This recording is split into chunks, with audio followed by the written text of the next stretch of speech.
ಮಂಜುನಾ, ಆ, ನೀವು big boss ಮನೇಲಿ ಇರ್ಬೇಕಾದ್ರೆ ಮ್ಯಾಕ್ಸ್ ಸಿನಿಮಾ ರಿಲೀಸ್ ಆಯ್ತು. ಹ್ಮ್. ಎಲ್ಲೋ ಒಂದ್ ಕಡೆ ಸುದೀಪ್ ಅವ್ರ ಜೊತೆ ಸ್ಕ್ರೀನ್ ಶೇರ್ ಮಾಡ್ಕೊಳ್ಳುವಂತದ್ದೇ ಒಂದು ಭಾಗ್ಯ. ಅಂತದ್ರಲ್ಲಿ ಓಪನಿಂಗ್ ಸೆಲೆಬ್ರೇಷನ್ಸ್ ಗೆ ಇಲ್ಲ ಅನ್ನುವಂಥದ್ದು. ಬಿಕಾಸ್ ಯಾಕಂದ್ರೆ ಒಂದ್ ಕಡೆ ಬಿಗ್ ಬಾಸ್ ಮನೇಲಿ ಇರ್ತಾರೆ, ಇನ್ನೊಂದ್ ಕಡೆ ಮ್ಯಾಕ್ಸ್ ಸಿನಿಮಾ ರಿಲೀಸ್ ಆಗಿರುತ್ತೆ. ಒಂದ್ ಕಡೆ ಡಬಲ್ ಧಮಾಕ ಖುಷಿ, ಒಂದ್ ಕಡೆ ಆಟದಲ್ಲಿ ಆಡ್ತಿದ್ದೀನಲ್ಲ, ಪ್ರತಿ ವಾರನೂ ಸುದೀಪ್ ಅವ್ರ ದರ್ಶನ ಪಡ್ಕೋತೀನಿ ಅನ್ನೋದಾದ್ರೆ, ಇನ್ನೊಂದ್ ಕಡೆ ಮ್ಯಾಕ್ಸ್ ಸಿನಿಮಾದ first day first show opening ಎಲ್ಲ ಒಂದ್ ಕಡೆ ಮಿಸ್ ಆಯ್ತು ಅನ್ನುವಂಥದ್ದು. ಆ ಕೊರಗೆ ಎಷ್ಟು ಕಾಡ್ತಿದೆ ಅಂತ. ಎಲ್ಲೋ ಒಂದ್ ಕಡೆ ಎಲ್ಲ ಸಿಕ್ಕಾಪಟ್ಟೆ ಕೊರಗಿದೆ.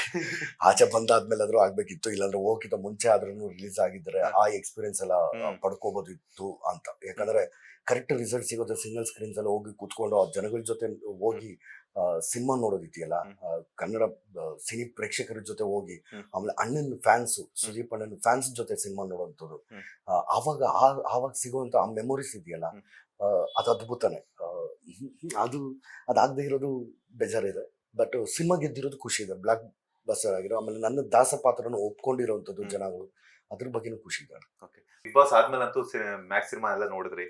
ಸೊ ಸುದೀಪ್ ಸರ್ ಜೊತೆಯಲ್ಲೇ ನೋಡಿದ್ರಿ ಅಂತ ಕೇಳ್ಬಿಟ್ವಿ. ಸೊ ಹೆಂಗಿತ್ತು ಆ ಒಂದು ಅನುಭವ? ಏನ್ ಹೇಳಿದ್ರು ಸುದೀಪ್ ಸರ್? ಸುದೀಪನ ಅದೇ ಒಂದಷ್ಟು ಜನ ಸೇರಿದ್ವಿ, ಒಂದಷ್ಟು ಜನ ಸಿನಿಮಾ ಎಲ್ಲ ನೋಡಿದಾದ್ಮೇಲೆ ಹೇಗೆ ಅನಿಸ್ತು ಅಂತಂದ್ರೆ, ಸೂಪರ್ ಅಂತಂದ್ರೆ, ಸೂಪರ್ ಆಗಿ ಮಾಡಿದೆ ಮಗ, ಸಖತ್ತಾಗಿ ಮಾಡಿದೆ ಚಿನ್ನ ಅಂತಂದ್ರೆ.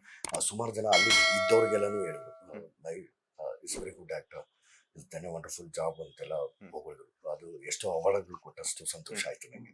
ಯಾಕಂದ್ರೆ ಅಂತ ಅಭಿನಯ ಚಕ್ರವರ್ತಿ ಅಂತ ಅನ್ಕೊಂಡು ಸುದೀಪ್ ಸರ್ಗೆ ಒಂದಷ್ಟು ಲ್ಯಾಂಗ್ವೇಜ್ಗಳಲ್ಲಿ ನ್ಯಾಷನಲ್ ಲೆವೆಲ್ ಅಲ್ಲ, ಇಂಟರ್ನ್ಯಾಷನಲ್ ಲೆವೆಲ್ಗೆ ಹೆಸರು ಮಾಡಿರೋಂಥವ್ರು, ಅವ್ರಿಗಿರೋ ಎಕ್ಸ್ಪೀರಿಯನ್ಸ್ ಅಲ್ಲಿ ಅವರು ಒಬ್ಬರನ್ನ ಸಹಕಾರವಿದರಿಗೆ ಅಷ್ಟು ಸ್ಪೇಸ್ ಕೊಟ್ಟು, ಆ ಡೈರೆಕ್ಟ್ರು ಇರ್ಬೋದು, ಪ್ರತಿಯೊಬ್ರು ಚೆನ್ನಾಗಿ ಮಾಡಿದೀನಿ ಅಂತ ಹೇಳೋದಿದೆಯಲ್ಲ, ಅದಕ್ಕಿಂತ ಬಹುಮಾನ ಇನ್ನೇನ್ ಬೇಕಾ. ಲೇಟೆಸ್ಟ್ ಹಾಗೂ ಇಂಟ್ರೆಸ್ಟಿಂಗ್ ಸುದ್ದಿಗಳಿಗಾಗಿ ಬಾಸ್ ಟಿವಿ ಕನ್ನಡ ಚಾನೆಲ್ನ ಸಬ್ಸ್ಕ್ರೈಬ್ ಮಾಡಿ. ಹಾಗೆಯೇ ಬೆಲ್ ಐಕಾನ್ ಪ್ರೆಸ್ ಮಾಡಿ. ಇದರ ಜೊತೆಗೆ ಫೇಸ್ಬುಕ್, ಇನ್ಸ್ಟಾಗ್ರಾಮ್, ಎಕ್ಸ್ನಲ್ಲೂ ಮಿಸ್ ಮಾಡದೆ ಫಾಲೋ ಮಾಡಿ.